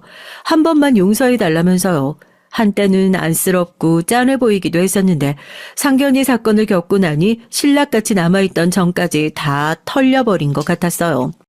예비신랑만 찾아왔게요. 예비시모까지 찾아와서 몇 날 며칠을 저희 부모님과 제 마음을 돌리려 애를 썼지만 결국 함부로 집에 들어오지 말라면서 경찰에 신고당해 질질 끌려가는 엔딩을 맞이하게 됐답니다. 어디 못 배워먹은 주제에 언감생심, 감히 내 딸을 누릴 수 있냐. 남의 수준 따지고 챙기기 전에 본인 수준이나 위치부터 제대로 파악하고 개념이랑 인성 좀 챙기면서 살라고 호되게 혼나고 돌아가게 됐어요. 집신도 다 제 짝에 있다고요. 그렇게 헌신 같은 한때는 제 시댁이 될 뻔했던 사람들을 확실히 짝이 아니었던 모양입니다. 그 사건을 겪고 나서 이제 다시는 결혼을 하지 않을 거다, 남자도 만나지 않을 거다 다짐했었는데 전 결국 부모님의 주선으로 지금의 남편을 만나게 됐고 그때와 비교하면 정말 비교도 되지 않을 정도로 순탄한 결혼 준비 과정을 거쳐서 결혼 생활을 하고 지금은 한 아이의 엄마로서 인생을 살아가고 있습니다. 지금은 뱃속에 둘째를 가지고 있고 곧 출산 준비까지 하고 있네요. 결혼 준비를 하면서 다니고 있던 병원은 관두게 됐지만 병원에서 같이 일하던 동기들에게 전해 들은 소식으론 예비신랑은 저와 파혼을 한 이후에 예비 시모와의 사이가 완전히 어그러져서 힘든 나날들을 보냈다는 후일담까지 있었답니다. 인간 대 인간으로서 보면 참 안쓰럽긴 하지만 그런 부모 밑에서 태어난 것도 죄라면 죄겠죠. 부디 그 사람도 다음 생엔 제대로 된 부모 밑에서 자라 행복한 결혼 생활을 할 수 있길 다 지나간 과거의 추억을 회상하며 빌어봅니다. 안녕하세요. 전 곧 50을 맞이하는 여자입니다. 이 나이 정도 먹으면 어디를 가나 사람들이 당연하다는 듯 물어요. 애들은 몇 살이냐, 남편은 뭐라냐. 그럴 때마다 제가 나는 남편도 없고 자식도 없어요 라고 하면 다들 너무 놀라요. 저더러 그 나이에 남편도 없고 자식도 없는데 도대체 무슨 낙으로 사냐고들 하더라고요. 나중에 나이 들면 외로워서 어쩌려고 그러냐고요. 사실 저도 40대 중반까진 마음이 초조하고 조급하고 그랬어요. 정말 이대로 혼자 살다가 늙어 죽는 건 아닌가 겁도 났고요. 그런데 50을 얼마 남기지 않은 지금 시점엔 오히려 잘 됐다는 생각이 드네요. 남편도 자식도 없는 제 인생이 다행이다 싶어요. 그렇다고 제가 결혼을 아예 못한 건 아니에요. 35살 때 결혼하긴 했습니다. 혼인신고는 안 하고 1년도 못 살고 헤어졌어요. 그 남자를 만난 건 친구들이랑 부산으로 여행 갔다가 추억을 쌓게 타고 간 나이트에서 만났습니다. 그 나이 먹을 때까지 나이트라고는 가본 적도 없었는데 30대 중반에 처음 가본 나이트에서 남자를 만나 결혼까지 하게 된 거 있죠. 남자는 부산 사람이고 전 서울에 살다 보니 사실 연락처를 주고받으면서도 다시는 볼 일 없겠다 싶었어요. 거리가 멀어도 너무 머니까요. 그런데 얼마 뒤 남자가 서울에 일이 있어서 올라왔다면서 저에게 연락을 먼저 했더라고요. 서울에 면접 보러 왔다가 잘 안 돼서 술이나 한잔 하려고 했는데 그 순간 진영 씨 얼굴이 딱 떠오르지 뭐예요. 제가 나이만 먹었지 연애도 많이 못 해보고 워낙 쑥맥이에요. 그러다 보니 남자가 조금만 잘해주고 신경 써주면 금방 넘어갑니다. 결국은 그날 하루 종일 남자와 전 데이트하고 부산으로 내려갔죠. 그 이후 저와 남자는 매일 연락을 하며 지내다 자연스레 연애를 시작했습니다. 오랜만에 하는 연애다 보니 전 너무 설레서 남자에게 푹 빠져 있었죠. 남자도 서울에 올라오고 저도 부산에 내려가면서 애틋한 장거리 연애를 했어요.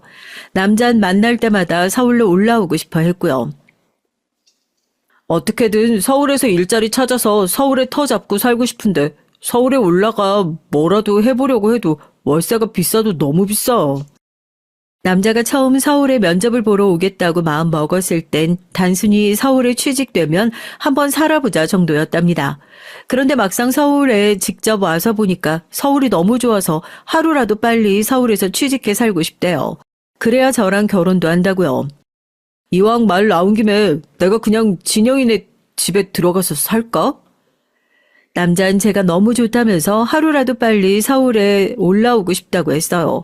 그러면서 이럴 바엔 그냥 제가 사는 집에 들어와서 같이 살자고 하더라고요. 처음엔 저도 그냥 하는 소리겠거니 했어요. 부산에 일도 있고 서울에서 취직이 될지 안 될지도 모르는데 어떻게 그렇게 계획도 없이 갑자기 올라와. 이런 말을 하면 다들 저에게 손가락질 하겠지만 사실 전 남자친구 말대로 하고 싶었어요. 제 나이도 나이고 이미 서로 마음도 통한 상태인데 남자친구를 집에서 지내게 하는 게 뭐가 문제인가 싶었죠. 하지만 남자친구에게 당장 서울로 올라오라고 자신 있게 말할 수 없었습니다. 저에게도 문제가 있었거든요. 사실 당시에 살던 집이 내 집이 아니에요. 그 집은 부모님이 사시던 집이었어요. 어머닌 제가 고등학교 때 돌아가셨고 아버지께서 당시에 돌아가신 지 얼마 안 됐을 때예요. 그래서 언니들이 아버지 집을 부동산에 내놓은 상태였죠. 저에게 언니가 둘 있는데 둘 다 결혼해서 나가 사는 상태다 보니 집을 팔아 집값을 셋이 나누기로 했거든요.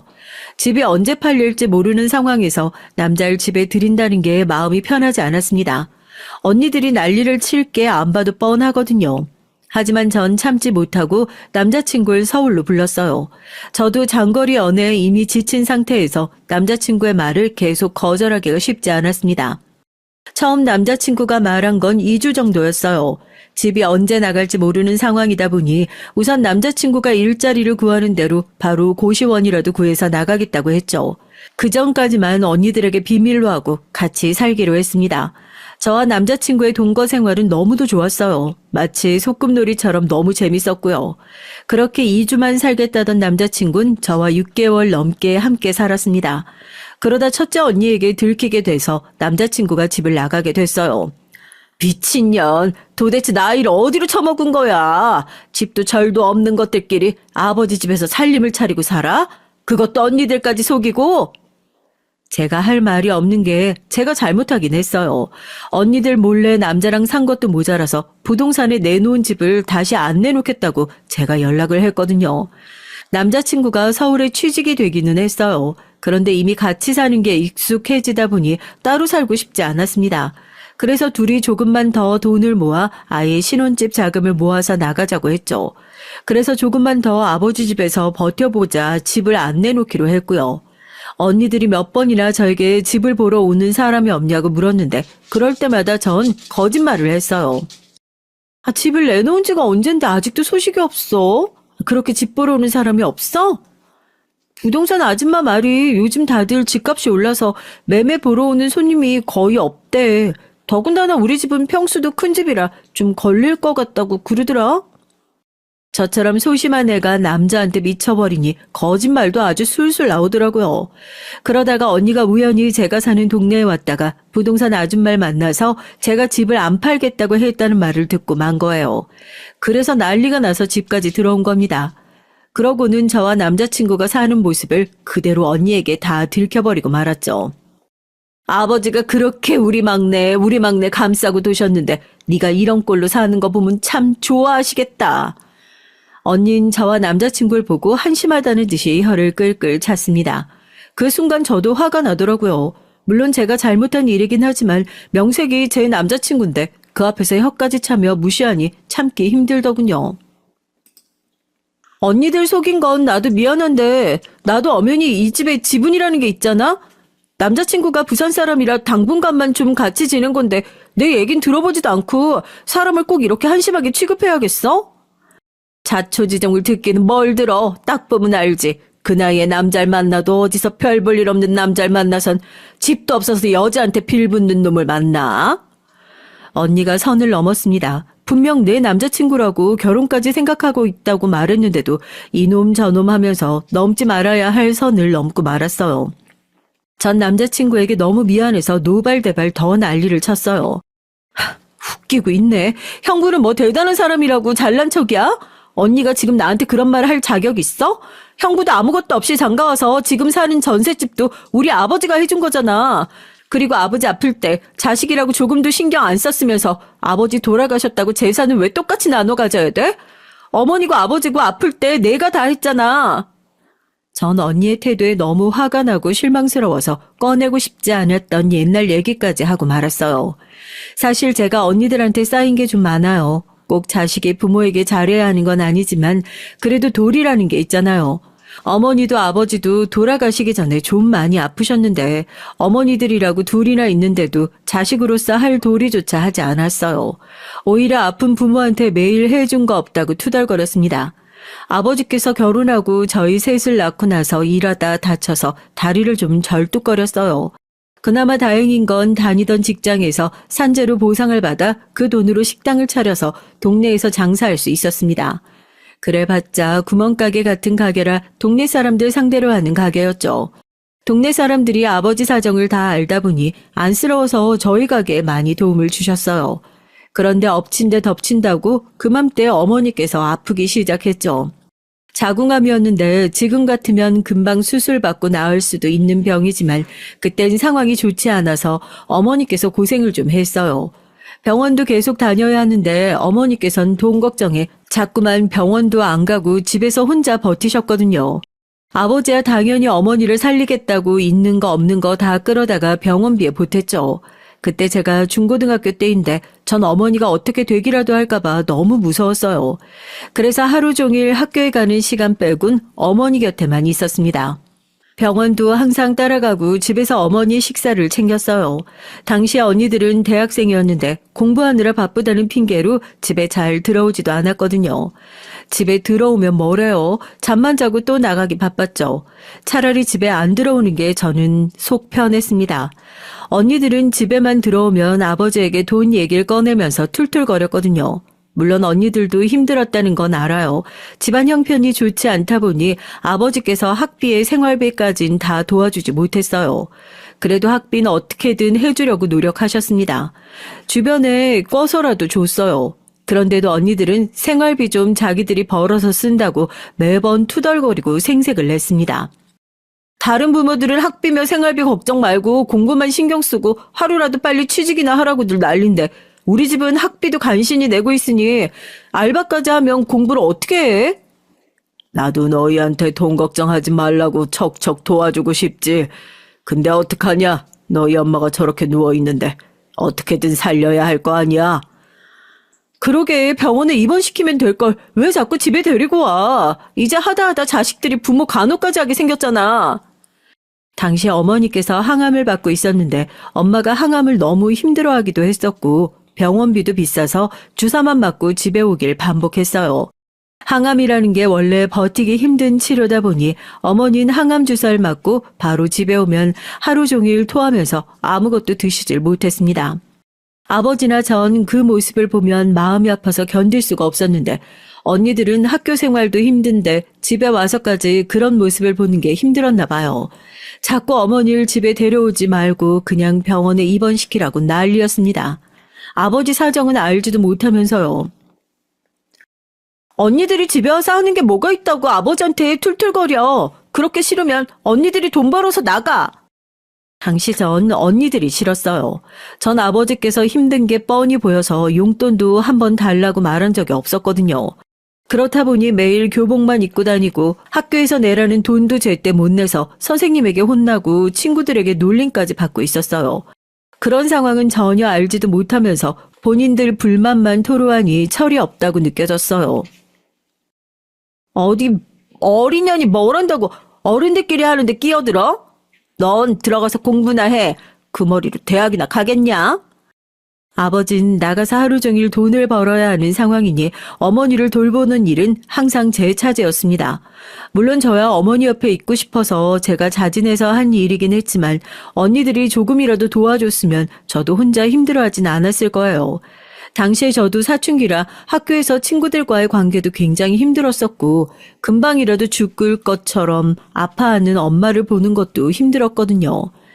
하루 종일 일하고 들어와 쓰러지듯 잠드는 아버지도 너무 불쌍했고요. 그런 와중에 형제라고 둘이나 있는데도 집안에 아무 보탬도 안 되니 저도 모르는 사이 언니들을 원망하고 있었어요. 매일 돈 없다 투덜거리면서도 본인들 하고 싶은 건 다 하고 살았거든요. 매일 옷 사고 가방 사고 여행 다니고 할 건 다 했죠. 제가 언니들에게 한마디라도 하려고 하면 아버지께서 말렸습니다. 제일 좋을 땐데 얼마나 놀고 싶겠어. 그냥 내버려 둬라. 아버지가 못나서 자식들까지 고생시키는데 하지 말라고 할 수야 없지. 누가 놀지 말래? 아버지 혼자 너무 힘드니까 돈 있으면 약값이라도 좀 보태라는 거지.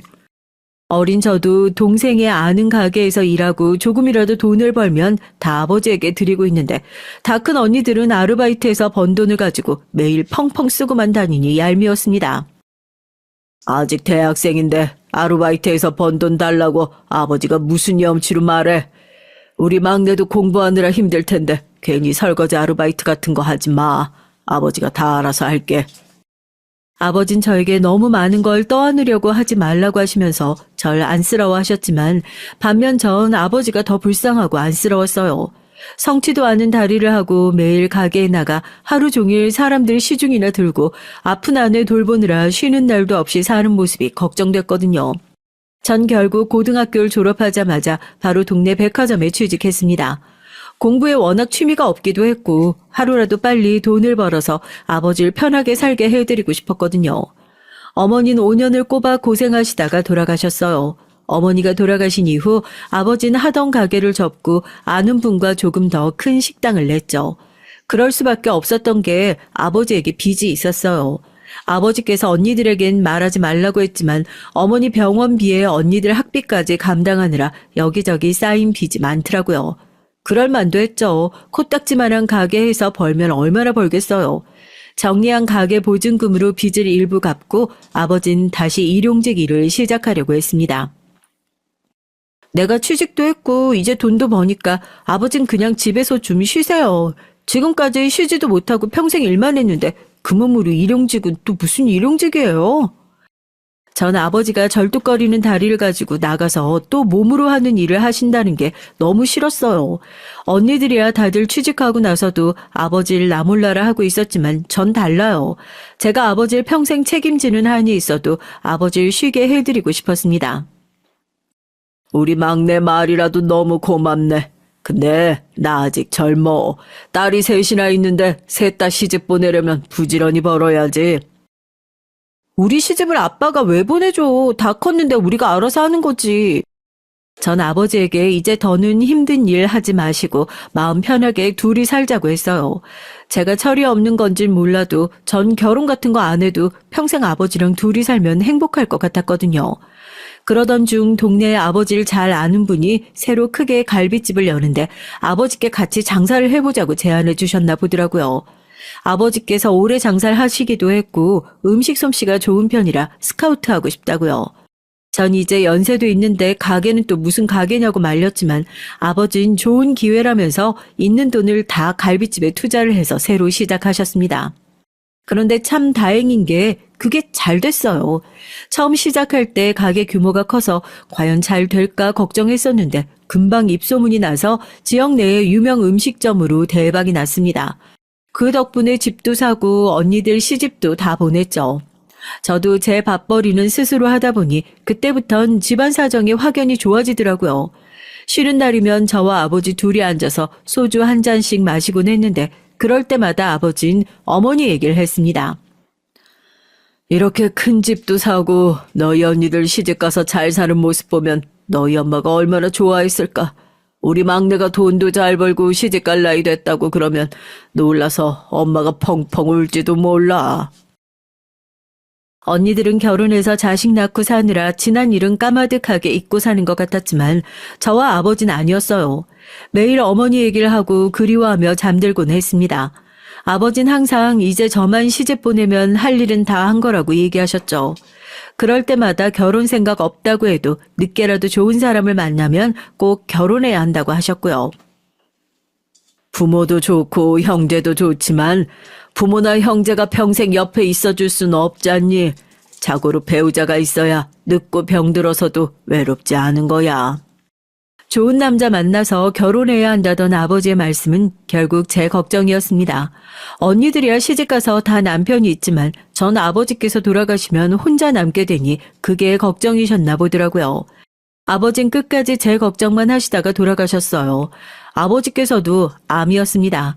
위암이었는데 병원에서 진단을 받고 나서도 가족들에게 몇 달이나 얘기를 안 하셨어요. 제가 걱정할까봐 혼자 계속 병원에 다니셨나 보더라고요. 그러다가 제가 아버지 핸드폰에서 우연히 병원 예약 메시지를 보게 돼서 알게 됐죠. 그때 제가 아버지 앞에서 얼마나 울었는지 몰라요. 이렇게 중요한 걸 얘기 안 하면 어떡해. 빨리 수술도 받고 치료도 받아야 하는 건데. 족이라 심각하지 않아. 가게 일 바빠서 한가해지면 수술 날짜 잡기로 했다. 그런 걸 말이라고 해? 엄마 보고도 아빤 그렇게 몰라? 암이 그냥 두면 가만히 아빠 수술할 때까지 기다려주는 줄 알아? 전이 되면 얼마나 위험한데. 당장 나랑 병원부터 가. 얼른. 아버지는 심각하게 생각하지 않았어요. 이미 나이도 먹을 만큼 먹었으니 아픈 게 당연하다고 하셨죠. 너희 엄마야 처음 알았을 때 이미 말기였고 젊어서 전이가 빨라서 그랬지만 아버지 나이엔 지금 죽어도 이상할 게 없는데 암이 뭔지 뭐 어때? 수술 받고 치료받으면 되지. 아빠, 지금 그걸 말이라고 해? 죽어도 이상할 게 없는 나이가 어딨어. 나 아빠 없으면 못 살아. 그러니까 그런 소리 다신 하지 마. 아버진 제가 걱정할까봐 일부러 대수롭지 않게 얘기하셨지만 그게 더 싫었습니다. 차라리 어머니처럼 아프면 아프다, 힘들면 힘들다 말했으면 좋겠어요. 하지만 아버진 본인이 아픈 상황에도 제 걱정만 하셨어요. 아무래도 제가 어머니가 아팠을 때 나이가 어려서 언니들보다 많이 힘들어했던 걸 누구보다 잘 아시다 보니 그러신 것 같아요. 아버진 수술을 받고 3년 넘게 치료를 받으시다가 돌아가셨습니다. 어머니께서 아팠을 때도 많이 힘들었지만 전 아버지가 아픈 모습을 보는 게 더 힘들었어요. 언제나 든든하고 멋있었던 아버지가 살이 쪽 빠져서 병실에 누워있던 모습은 지금도 생각하면 눈물이 쏟아집니다. 아픈데도 아프다는 말씀 한 번 안 하시고 힘들단 소리도 한 번을 안 했거든요. 항상 괜찮다, 걱정하지 말아라, 들어가서 자라, 밥 먹어라, 제 생각만 하셨죠. 세상 착해 빠진 우리 막내. 나 죽으면 다시는 고생하지 말고 너 하고 싶은 것만 하면서 살아. 아버지가 모아둔 돈 다 주고 갈 테니까. 전 아버지가 병원에 입원할 때마다 휴가를 쓰다가 나중엔 더 휴가를 쓸 수가 없어서 10년 넘게 다닌 백화점을 그만두고 병간호에 힘썼어요. 그때가 이미 병원에서 손쓰기 힘들다고 했을 때라 앞으로 아버지 곁에 더 있고 싶어도 못 있을 것 같아 결단을 내렸습니다. 당시 아버지가 언제 떠날지 모른다는 것만으로도 힘들었었는데 언니들과의 관계 때문에도 전 힘들었어요. 그때 언니들과의 사이가 많이 벌어졌거든요. 처음부터 언니들에게 서운했던 게 아버지께서 암이라는 얘기를 듣고도 언니들은 한숨만 쉴 뿐 크게 어떻게 해야 할지 상의할 마음이 없어 보였습니다. 우선 항암 먼저 하고 수술 날짜 잡기로 했으니까 돌아가면서 병원 모시고 가자. 다 안 되면 그땐 내가 간병인 알아볼게. 누구도 어떻게 할지 나서질 않으니 제가 먼저 얘기를 꺼냈죠. 아버지야 신경 쓰지 말라고 본인이 다 알아서 하겠다고 하셨지만 연세도 많으신 분이 알아서 해봐야 어떻게 하실 수가 있겠어요. 더군다나 제 성격상 아버진 생판 남에게 맡겨두곤 일도 손에 잡히지 않을 것 같았습니다. 돌아가면서 병원에 모시고 가자니? 우린 애가 3살인데 걔를 데리고 병원을 어떻게 가? 어린이집은 늦게라도 끝나지. 우리 애들은 초등학생이라 밥만 먹으면 집에 오는데 병원을 어떻게 모시고 가니? 그냥 우선 택시 타고 다니시라고 하고 입원할 땐 간병인 쓰자.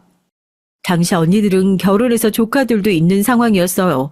그러다 보니 아버지를 병원에 모시고 다니기엔 무리가 있다고 했습니다. 무조건 우리가 다 하자는 게 아니라 서로 상황에 맞춰서 우리가 할 수 있는 건 우리가 하자는 거야. 간단한 치료나 검사는 애들 어린이집 가거나 학교 갔을 때 잠깐 언니들이 봐줄 수 있잖아. 이번 땐 내가 최대한 휴가 내볼게. 병원이라는 게 쉽지 않죠. 원래 식구 중에 한 사람이 아프기 시작하면 온 가족이 다 힘듭니다. 어머니 때 겪어봐서 누구보다 잘 알아요. 하지만 우린 자식도 셋이고 언니들이 결혼해서 형부들도 있잖아요.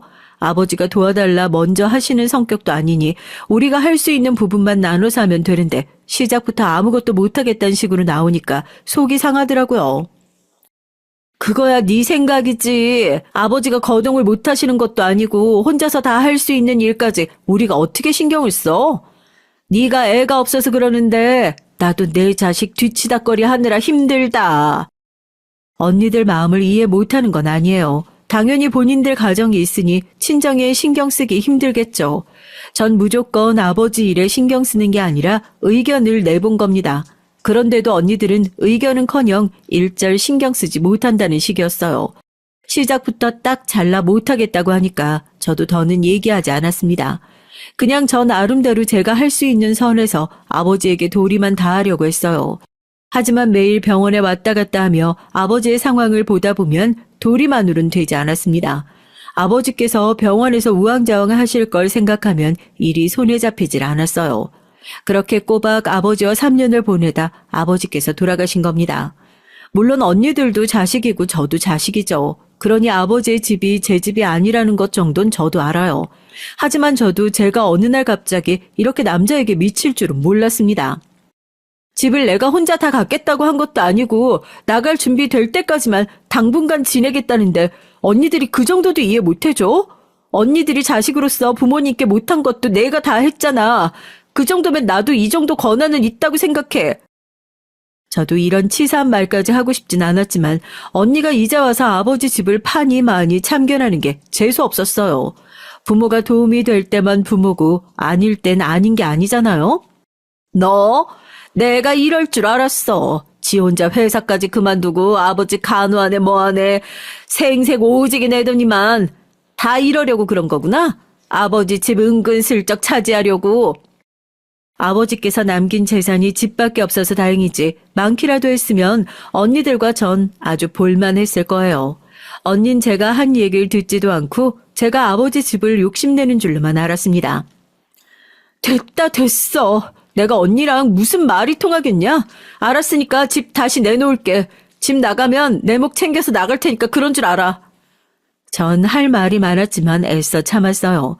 자매끼리 돈 가지고 싸우는 모습을 보면 하늘에 계신 부모님께서 얼마나 슬퍼하실까 싶어서요. 그렇게 전 아버지 집을 팔고 나와 남자친구와 살림을 차렸습니다. 그리고 우린 결혼을 약속했죠. 본격적으로 결혼 준비에 들어가 날짜도 잡고 식장도 알아봤어요. 그런데 생각지도 못한 일이 벌어져서 집을 나온 지 얼마 되지 않아 남자친구와 헤어지게 됐죠. 글쎄 알고 보니 이 남자한테 아들이 하나 있었더라고요. 어느 날이었어요. 밤에 자고 있는데 뭔가 속닥거리는 소리가 들리는 것 같아 잠에서 깼습니다. 옆에 보니 남자친구가 침대에 없더라고요. 전 놀라서 거실로 나갔죠. 새벽 2시가 다 되어가는데 안 자고 뭘 하는 건가 싶어서요. 그런데 남자친구가 혼자 베란다에서 통화를 하고 있더라고요. 순간 전 머리가 바짝 설 정도로 기분이 쎄했습니다. 이건 분명 바람이다. 여자다라는 느낌이 들었거든요.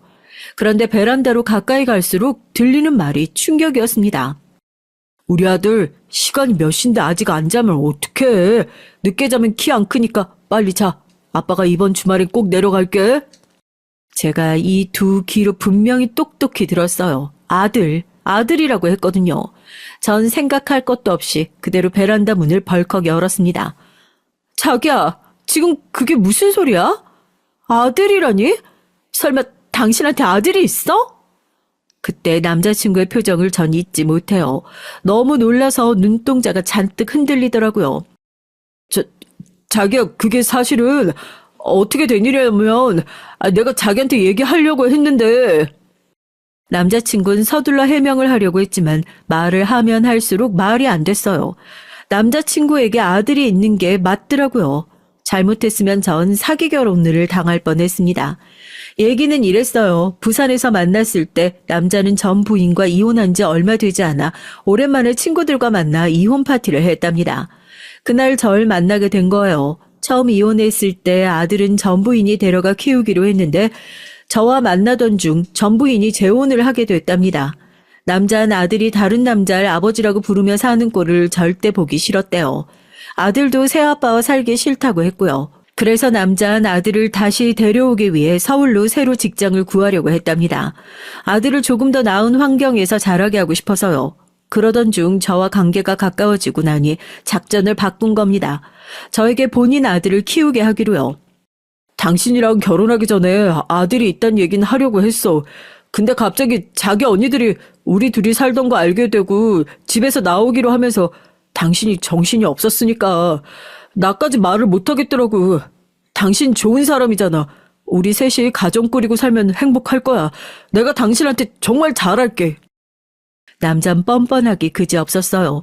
1년 가까이 사람을 속여놓고 이제와 숨겨놨던 자기 자식이랑 셋이 행복하게 살자는데 온몸에 소름이 돋더라고요.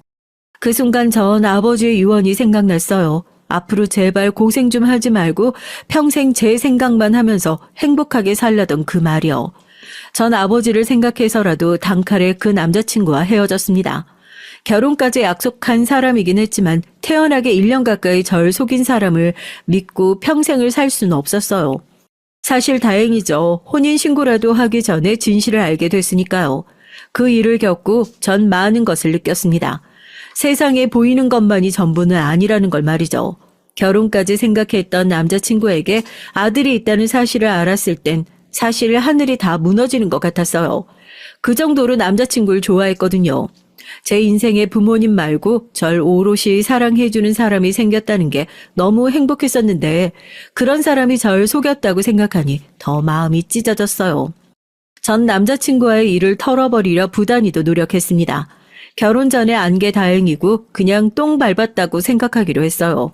그리고 하늘에서 보고 계실 부모님께 부끄럽지 않은 딸이 되기 위해 노력했습니다. 남자한테 미쳐서 언니들한테 거짓말까지 하고 남자를 집에까지 데리고 들어와 살았던 저의 지난 시간을 반성하면서요. 전 혼자 힘으로도 당당하게 살아가야겠다 다짐했습니다. 그렇게 시간이 흘러 어느새 40대가 되어 인생을 즐길 줄 아는 싱글이 됐어요. 전 여전히 직장을 다니면서 운동도 하고 주말은 혼자 여행을 다녀요. 연봉이 월등하게 높거나 재산이 많은 건 아니지만 혼자서도 즐겁게 인생을 즐기고 있습니다. 물론 이 나이까지 결혼도 안 하고 혼자 사는 절 보고 걱정하는 사람들도 있고요. 특히나 언니들은 아직도 만나면 절 한심하게 생각하면서 혀를 끌끌 차요. 남자한테 미쳐서 동거까지 할 땐 금방 결혼해서 애도 낳을 기세더니만 나는 네가 그 나이까지 혼자 살 줄 몰랐다.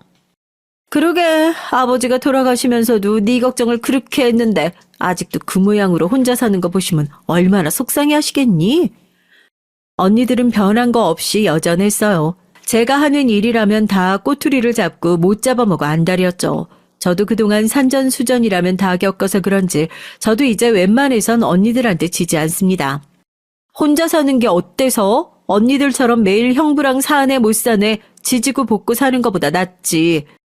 남들은 언니가 둘에 세 자매라고 하면 다들 좋겠다고 부러워들 하지만 실상을 몰라서 그래요. 저와 언니들은 여전히 남보다 못한 관계를 지내고 있습니다. 그러던 어느 날이었어요. 전 30년 만에 고등학교 동창회에 나갔죠.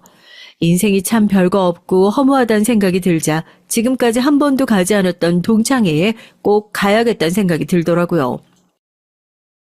어머, 너 오진영 아니야? 네가 동창회는 웬일이야? 지난 30년 동안 우리가 먼저 연락해도 얼굴 한 번을 안 보여주더니만? 시간이 30년이나 흘러 다 아줌마가 됐어도 예전 여고생 시절의 얼굴이 다들 남아있더라고요. 더 신기한 건 성격들도 다 그대로라는 겁니다. 특히나 제가 이 동창회에 나온 이유이자 가장 보고 싶었던 바로 그 동창생도 나이만 먹었지 30년 전과 똑같은 모습을 하고 앉아 있었어요. 그 앤 바로 김진이라는 년이에요. 고등학생 시절 3년 내내 지독히도 절 괴롭힌 년이었죠.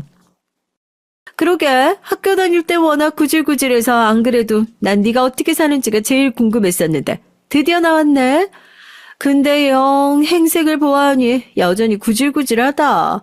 너 아직도 거지니? 사람은 죽을 때까지 안 변한다는 말은 역시나 맞는 말인가 봅니다. 동창생 김진이 인연은 50이 다 돼가서도 학교 다닐 때랑 달라진 게 없었어요.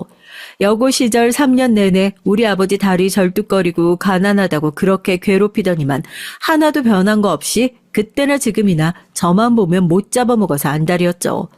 그때 제가 정신만 좀 있었으면 아마 진이 인연이랑 한 번은 크게 싸웠을 겁니다.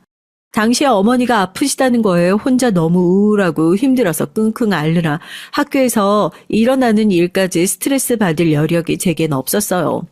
그래서 뒤에서 저더러 거지라고 놀리고 제 교과서를 숨겨도 화도 나지 않았거든요. 그냥 거지라고 하면 듣고 괴롭히면 당했어요.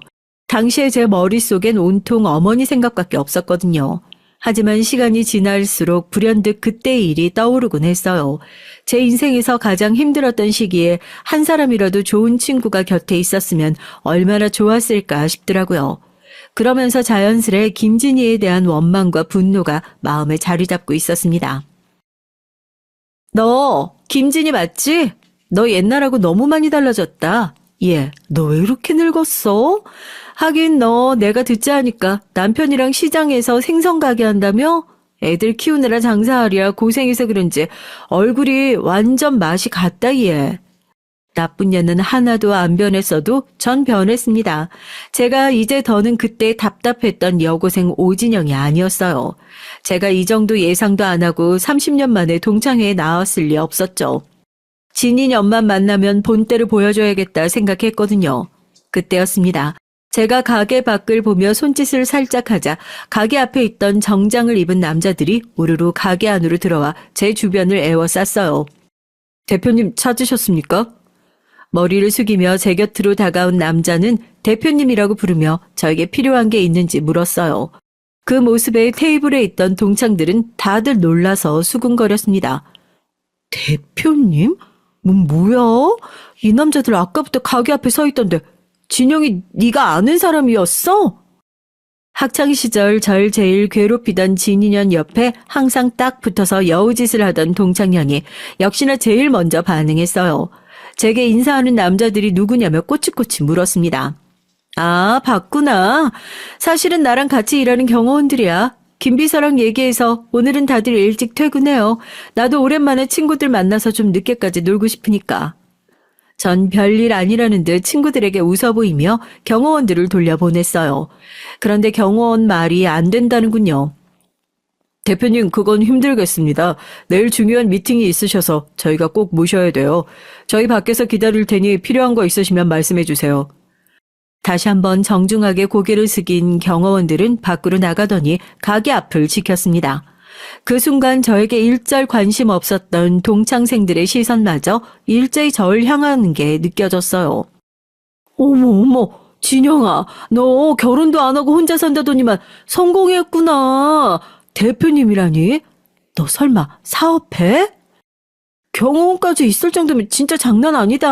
와, 결혼도 안 하고 혼자 살면서 이렇게 성공까지 하고 너무 부럽다, 친구야. 진인현이 절 괴롭힐 때 저한테 말 한 번 제대로 걸어본 적도 없는 것들이 순간 제가 좀 있어 보였는지 주변으로 몰려들면서 난리가 아니더군요. 말도 안 돼. 너 집구석도 거지에다가 대학도 못 가고 결혼도 못해서 별 볼 일 없이 사는 거 내가 분명히 들었는데? 대표는 갑자기 무슨 대표야? 어머, 진이야. 생각보다 네가 나한테 관심이 많았구나. 근데 어쩌지? 어디서 들었는지 하나도 맞는 게 없네. 나 사업해. 우리 부모님 돌아가시면서 살던 집 팔아서 내가 어디다 투자 좀 했는데 그게 대박이 나서 갑자기 이렇게 바빠졌지 뭐야? 제 말에 동창생들은 모두 다 난리가 나서 저에게 대단하다, 부럽다고 했어요. 그러던 중 역시나 제일 여우 같은 년이 가장 먼저 푼수를 떨어주더군요. 어머, 난 우리 진영이가 이렇게 대단하게 될 줄 알았다니까. 아우, 얘가 집안 형편은 어려웠어도 공부는 또 열심히 했잖아. 진이 너 좀 민망했겠다. 네가 진영이 무진장 괴롭혔잖아. 이제 우리 나이도 있는데 진이 너 진영이한테 사과해.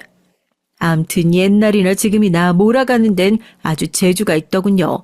여우 같은 년이 진인년에게 사과하라고 운을 떼자마자 다른 아이들까지 진인년이 저에게 사과해야 한다고 난리였어요. 그래, 그때 진이가 진영이한테 너무하긴 했지. 앞으로 다들 자주 볼 텐데 진이, 네가 이 기회에 사과해. 아, 너 때문에 진영이가 껄끄러워서 동창이 안 나오면 어떡하냐? 이런 상황까지 예상한 건 아니지만 순식간에 테이블에 있던 친구들은 다들 짠 듯이 사과해를 진이에게 외쳤습니다. 분위기가 그렇게 흘러가자 금방이라도 얼굴이 터질 듯 빨개진 진인연이 입술까지 깨물더니 정말 제게 사과를 하더라고요. 미안해. 그땐 내가 어려서 뭘 몰랐어. 제 눈도 제대로 안 마주치고 혼자 웅얼거리는데 웃음이 터져서 혼났습니다. 그래, 그땐 네가 너무했지. 나 사실 진이 너 너무 싫어서 나중에 어른 되면 꼭 복수해야지 그랬다니까. 암튼 지금이라도 알았으면 좀 착하게 살아. 자식 키우는 사람이 그렇게 못되게 살면 네 자식이 대신 벌 받는다. 자식들 얘기를 거론하자 진인현 눈동자가 미세하게 떨리는 게 보였지만 전 아랑곳하지 않았어요. 전현이 제게 한 거에 비하면 이 정도는 복수도 아니니까요. 드디어 제 볼 일은 다 끝났으니 전 자리에서 일어났습니다. 아무래도 경호원들도 너무 오래 기다리고 내일 회의도 마음에 걸려서 더 못 놀겠다. 나 먼저 가볼게. 즐겁게들 놀아. 제가 자리에서 일어나자 기다렸다는 듯 식당 밖에 있던 경호원들이 문을 열고 들어와 제 곁에서 에스코트를 했어요. 그러자 동창들이 멋있다를 외치는 환호성이 들렸고요. 그리고 진이 그년이 주먹 쥔 손을 부들거리는 모습도 같이 보였습니다. 이게 도대체 다 무슨 일이냐고요? 사실 오늘 동창회에 저를 도와주러 온 경호원들은 당연히 제 직원이 아니에요. 제가 따로 고용한 사람들입니다. 동창회에 나온 동창들, 특히나 김진이 그년에게 내가 어떤 사람인지 보여주고 싶어 무리를 좀 했어요. 아무리 친구들 앞에서 허세를 좀 부리고 싶었다고 해도 그렇지 왜 이렇게까지 했는지 궁금하시죠? 사실은 최근 저에게 일이 좀 있었어요. 이렇게라도 안 하면 너무 억울해서 미쳐버릴 것 같았거든요. 얼마 전 제가 건강검진을 했는데 글쎄 제가 암이랍니다. 그것도 말기라네요. 처음에 의사가 위에 이상한 게 보인다고 했을 때만 해도 전 별거 아니라고 확신했어요. 2년 전에 건강검진 할 때까지만 해도 아무 문제 없었으니까요. 그런데 당시 조직검사를 해봐야 한다던 의사 선생님의 표정이 심상치 않았습니다. 부모님 두 분 다 암 전력이 있다 보니 저도 걱정 안 할 수가 없었죠. 그런데 역시나 좋지 않은 예감은 언제나 빗나가지 않았습니다. 조직검사 결과 간암에다가 위까지 전이가 된 것 같다고 당장 수술해야 한다고 하더라고요. 전 도저히 믿을 수가 없었어요. 지금까지 어디 한번 크게 아픈 적도 없었고 몸이 불편한 적도 없었는데 이렇게 한순간에 갑자기 암이라뇨. 전 지난 기억들이 파노라마처럼 떠오르며 그 자리에서 꼼짝도 할 수가 없었죠. 저 자신이 너무나 불쌍하고 초라해서요. 그나마 한 가지 다행인 건 제가 지금 혼자라는 사실이었습니다.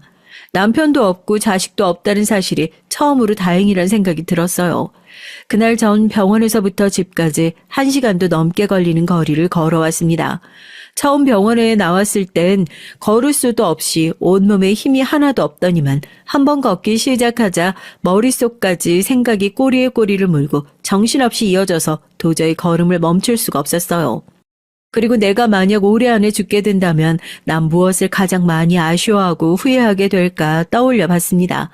그 순간 머릿속에 떠오르는 것이 있었어요. 이젠 다 잊었다고 지난 일이라고 착각하고 살았던 바로 지난 과거의 일이에요. 사실 제가 학창시절 사연이 좀 있어요. 지금까지 제 삶에 원대한 영향을 미칠 정도로 큰 일이었죠. 병원에서 나오자마자 전 은행에 가서 제 통장에 남은 잔고부터 확인했습니다. 그리고 심부름센터에 연락해서 고등학교 동창 김진희에 대해 알아봤어요. 전 그년이 만약 저보다 잘 살고 있다면 너무 억울할 것 같았어요. 그런데 하늘이 그 정도로 절 미워하진 않으시는지 김진희 그년도 벌을 받긴 받았더군요. 고등학교 때 제가 알기론 아버지가 동네에서 가장 큰 슈퍼마켓을 운영해서 집이 좀 산다고 알고 있었는데 일찍 시집 가서 고생을 좀 했더라고요. 남편이 작은 사업을 하다가 쫄딱 망해서 집까지 날리고 동네 시장에서 5년 넘게 생선가게를 하고 있더라고요. 그 얘기를 듣는데 너무 신나서 웃음을 참을 수가 없었습니다. 고등학교 3년 내내 동네에서 구멍가게를 하는 아버지를 둔 저더러 가난하다고 거지 같다고 놀리더니만 이제 본인이 거지같이 살고 있었어요. 동창회 때 경호원까지 고용해 그 재수없는 진인형 코를 납작하게 해줬으니 이 정도면 됐다. 그쯤하고 그만두려고 했죠. 그런데 동창회 날 새롭게 안 사실이 하나 있었어요. 동창들끼리 쑥덕거리는 소리를 하나 들었는데 제 흥미를 끌더라고요. 진이 아들 고등학교 가더니 그래도 잠잠한가 봐. 중학교 땐 그렇게 사고를 치고 다니더니만. 진이 년에게 고등학교에 다니는 아들이 하나 있대요. 그런데 그 아들이 중학교 때 하도 사고를 쳐서 전학을 2번이나 갔다고 하더라고요. 잠잠하긴 고등학교 가도 뭔 짓을 하고 다니는지 얼마 전에 경찰에서까지 집으로 찾아오고 난리도 아니었대. 뭐? 경찰? 아니 아직 어린애가 또 무슨 사고를 쳤길래 경찰이 집에를 찾아와?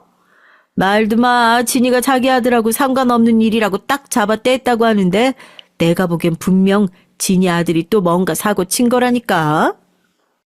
그 아들 녀석이 고등학교에 가서도 뭔가 사고를 쳤는지 얼마 전 진이년 집에 경찰까지 왔다고 하더라고요. 전 그 얘기를 듣는데 뭔가 마음이 찜찜했습니다. 무슨 일일까 너무 궁금했거든요. 그래서 하는 김에 다시 한번 심부름센터에 진이 아들 녀석의 일에 대해 의뢰를 했죠. 그런데 제가 알아보길 참 잘했더군요. 진이 아들이 다니는 학교의 한 학생이 최근 전자담배를 파는 매장에 밤에 몰래 들어가 어마어마한 양의 전자담배를 훔쳤대요.